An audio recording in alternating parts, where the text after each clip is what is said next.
There is a major real estate scam going on right now all over the internet. And I had to pull over and tell y'all about it because nobody seems to care or understand it. I wanted to educate you on this because this is serious. And I want everybody to know the only way I understand, the only way I know how to stop this is to let everybody know what it's about so you don't fall for it. Please, please, please listen up and pass this information along. Pass along to your family, to your mother, your father, your sister, your brothers. This is really serious. We are moving into some very dangerous days as far as financial future of this country, real estate in this country.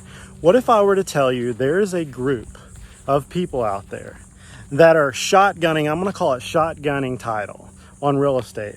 And their main goal is to cloudy the title on your property. Let me explain. I'm hoping that law enforcement, legislatures, judges, somebody out there will maybe figure out how to stop this, because I haven't figured out how to stop it other than to tell you guys and to educate you.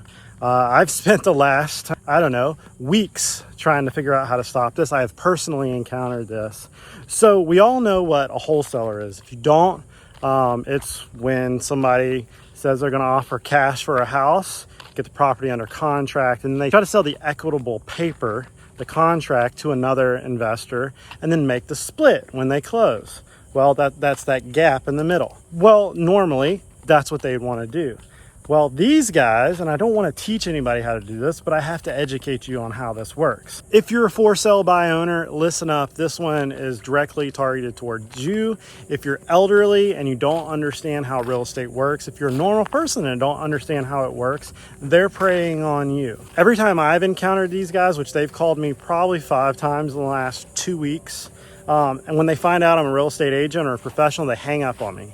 And the way I really started going down the rabbit hole with them is when they finally called me, I let them go. I kind of played dumb. I let them go until I figured out their angle. See, wholesaling is a vastly unregulated, type of real estate business that goes on in most states. And they usually have a purpose. They kind of zap up the bad properties, in the area, and they pitch them to investors, to flippers, to make the properties whole again.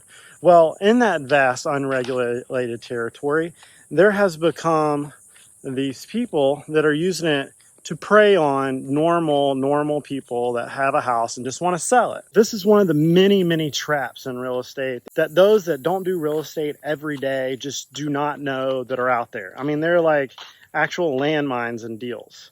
So they say they're investors, they say they're wholesalers. They'll usually call you and they'll say, hey, I'm an investor, I'm looking to buy properties in your locality. I would like to send you an offer. And they're gonna send you a really good offer.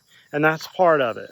They're gonna utter a document towards you that's, let's say it's, within $15,000, $20,000 of what you think you would probably get. And they'll bake it in and say, no realtor fees, none of that. You won't have to pay any real estate agents. We'll handle it ourselves and we'll close. Well, here's the red flags.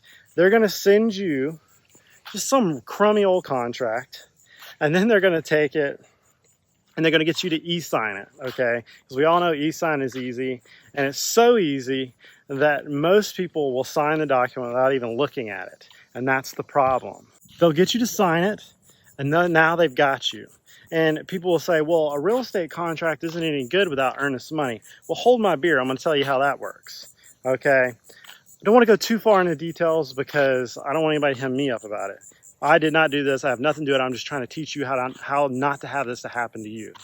So then they take the contract and they file it at the clerk of the court. And you can pretty much record anything at the clerk of the court.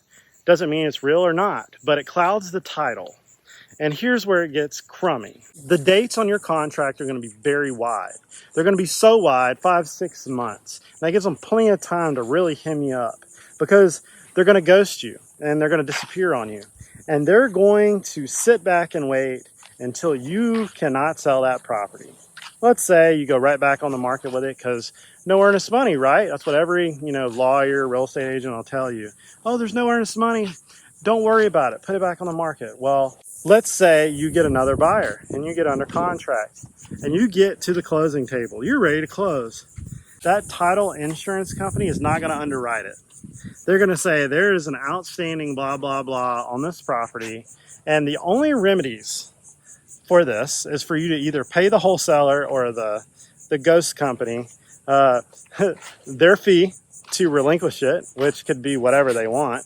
You know, probably the gap between what the contract you got is and what you got under contract with them.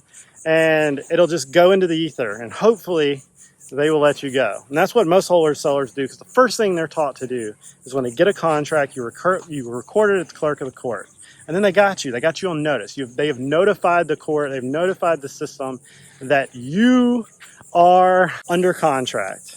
And you're either going to have to sue to get rid of it, you're going to have to force the court to get rid of it, which will take time, months, thousands of dollars, or you're going to pay them thousands of dollars. And I've seen this happen over and over and over again. The first time I saw it, I was like, there's no way that can be real.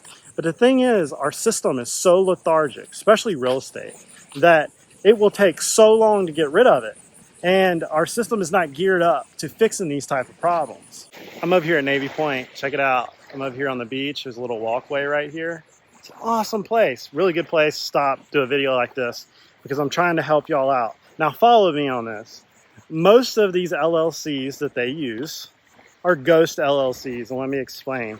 They are never-ending holes of not finding them. They're usually out of Wyoming, where they have anonymity. You'll never see the owners. It's a shell company, probably with no money in it. Even if it even is a company, okay? Because most of the time when these contracts come in, they have, you know, whatever LLC on it. Last one I saw was 1002 TF0-19 LLC. And when you Googled it, it's Wyoming, somewhere out there. But I don't even think it has to be a real LLC. It's just enough to put something on a contract and get it filed at the clerk of the court. If you file suit on them, there's nothing there, okay? And they don't really care anyway, because the only thing they want to do is cloudy up the title enough to where you can't get rid of it and you have to pay them. Now picture this, a call bank in someplace like Bangladesh, Laos, Cambodia, India, and they're calling everybody in the United States trying to say, hey, would you like to sell your property? Oh, great. What would you like? Okay, I'll send you an offer right now. They send it to you.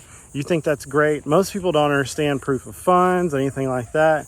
You sign it and you wait, and you wait, and you wait, and you wait. And then you finally find out there's this cloud on the title, and the title agent or the real estate attorney is like, well, you're going to have to either pay this off or hire us to sue to get rid of it.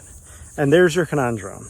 Now times that by however many people they can get to do this. Elderly fraud in the United States is like $1 billion industry. And this is just growing it exponentially. You know, last ones I saw this happen to were in their 80s and they had no idea. The real estate attorney had probably never seen anything like this. And the moment I heard it, I was like, that's exactly what they're doing. And it's crazy that it could probably even be fake. I got one the other day in my inbox for one of the properties that I was selling. And I spent like 2 hours looking at the proof of funds, looking at the LLC, going down the rabbit hole of where it was going, who was on the email signature, who was the agent or registered agent on the LLC. And I realized, okay, this is probably a real person. Sometimes the proof of funds are fake. There's no way to really prove those are real. We're getting into a digital age where you can almost replicate about anything. And that's scary, especially with AI coming in. They're going to be able to do this exponentially faster. I've been saying for a minute that we're going to look up one day and real estate contracts are going to be populated by a bot. And every time a property hits the MLS within a certain criteria in a neighborhood that they're wanting to buy, you get 30 contracts with proof of funds slammed in your inbox, and good luck trying to sift through that. And they'll have proof of funds with it, and it'll just be auto buying. And I was kind of mind blowing when I thought about it. And the first time I said it to somebody, nobody believed me.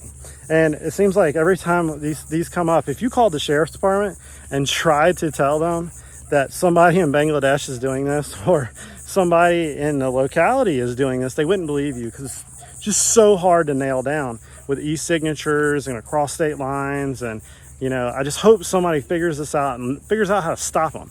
I'll tell you how to stop them right now. This is the only thing I figured out you could do. One, you make wholesaling where you have to be a licensed agent. Okay, just like a real estate agent. If you have a real estate agent on one side of the deal and a real estate agent on the other side of the deal, you can hold somebody accountable. You know who that is, and you're going to call them in and you're going to be like, hey, dude, you did something wrong, and we're going to figure it out, or I'm going to sue you. But with these anonymity LLCs, the new, they're requiring, LLCs now to say who owns them. Well, we still got, a minute on that legislation to pop in. And I think that's kind of why they're doing this. They didn't really tell us that, but this is running amok and it's nuts. They are literally just waiting on a hostage payment. And if they don't get it within that 6-month window, 5-month window, the contract just fades away and they go do it again and again and again and again and again. Just like those guys that call you trying to scam you for, who knows what on your credit card bill. That's those guys. There's a few states out there that have started licensing wholesalers, and it needs to be done because I've seen these guys cheat people out of house and home. And when people see how much money they make on the split when they wholesale a property, it's staggering. I've done deals with wholesalers, and you're usually buying a blind contract, and they'll double close, and then you'll see they made 30 grand on the deal, and you're like, whoa, man. You only gave that lady $130,000 for a house worth $300,000, and you don't have a license, and you're not responsible for cheating her out of it. That's why I always say get a real estate agent, because at least they're gonna be held by some type of oath or fiduciary if they do that to you, and they got to tell you they're an agent when they do buy the property. And somebody needs to be held accountable for some of these really crummy deals. And I've got some wholesalers that are friends, and they're great people, but there's some really bad ones out there, and that's what I'm talking about in this video. I'm gonna tell you real quick how to defend yourself from this. One, when you get a contract, make it be a Florida Association or make it be a FAR contract or a realtor's contract or a legit real estate contract, not just something on a napkin. Okay, make sure you look at the proof of funds. Make sure it has the name of the company on the proof of funds. And let me say this, I'm not a lawyer, I'm not a financial advisor, I'm not any of that. I'm just a dude that does real estate that's just trying to help some folks. Okay, make sure you have proof of funds, make sure you have a valid contract, make sure you have the LLC or the name of the person, make sure you look that person up and can verify it. Try looking them up on Facebook, look them up in the phone book, look them up everywhere. Make sure you can actually figure out who's trying to buy your property. It's really hard with some of these hedge funds buying property, but that's the nature of the beast. If there's an LLC, go to the government website like Florida Sun Biz or wherever in that state. Look up the registered agent, look up the address, see where they're at, see it, make sure all of them match and all of them connect the dots. Make sure you use a title company where you're at. Don't do a foreign title company if at all possible. If you do, look them up, call them, make sure they're real, make sure everything is legit. Don't wire your money in any place you've never heard of, okay? Very bad situation. Also, I'm not an expert in any of that. I'm just a dude that's just trying to help out here, okay? Make sure you are very particular in this stuff. And please, please, please, please read the contract. Read it. If you don't understand it, have somebody else read it for you. Call an attorney, call a real estate agent, pay the agent to represent you if you have to. It's way better than funding a lawsuit or paying a scammer off to release the contract. Like it is exponentially cheaper than not knowing what you're doing. Always consult a professional on everything I just said. Do not just listen to me. Disclaimer, because everybody wants to sue everybody. # don't sue me. So the other day they called me and I went down the rabbit hole with them, and I knew they were reading a cue card. I knew they had a set of things they were going to say, just like most wholesalers. And I finally hung up on them and they called me right back. And then I finally told them, I know you're wholesaling, I know you're scamming me. And I hung up on them. They called me right back. So I was on my third guy at their little call bank, and I could tell he was Googling me while he was talking. And I was like, look, bro, I know what you're doing. They just kind of giggled, and they know they're outside the scope of the law. They're in another country. They're operating with this LLC that they'll probably dust off, and after 10, 15 transactions, they actually hit anyways and go to the next one. And, you know, I would love to see somebody break this down. I'm trying to do this to educate you, to make you understand there's a serious issue out there. And if you're trying to sell your property by yourself, if you're a real estate agent and you've never encountered this, well, this is what happens. If you are just an investor, don't get hemmed up by this. Or if you're just a person watching my channel and you're wanting to, know more about real estate, well, this is a real thing. And they're going to start doing it to commercial districts. They're going to start doing it to all kinds of things. Because no joke, I've probably been called 10, 15 times by these guys. And I've personally seen multiple people get caught by these guys. They waste your time on market. Even when you figure it out, if they figure out there's no assignability, or they're going to send you a contract and you counter with an assignability, they're going to write you off. They're going to waste your time. It's a dead end. So don't fall for this. Comment down below if you have seen this. Let me know your thoughts. Let me know if I can help you on this. I just want to make this video because people need to know. If you're law enforcement, you need to know this. This is a serious, serious matter, and I'm trying to stop it. So I'll see you guys later. Don't forget to like and subscribe. I'm gonna come back with another video here, I don't know, in a minute or tomorrow. I'll see you guys later.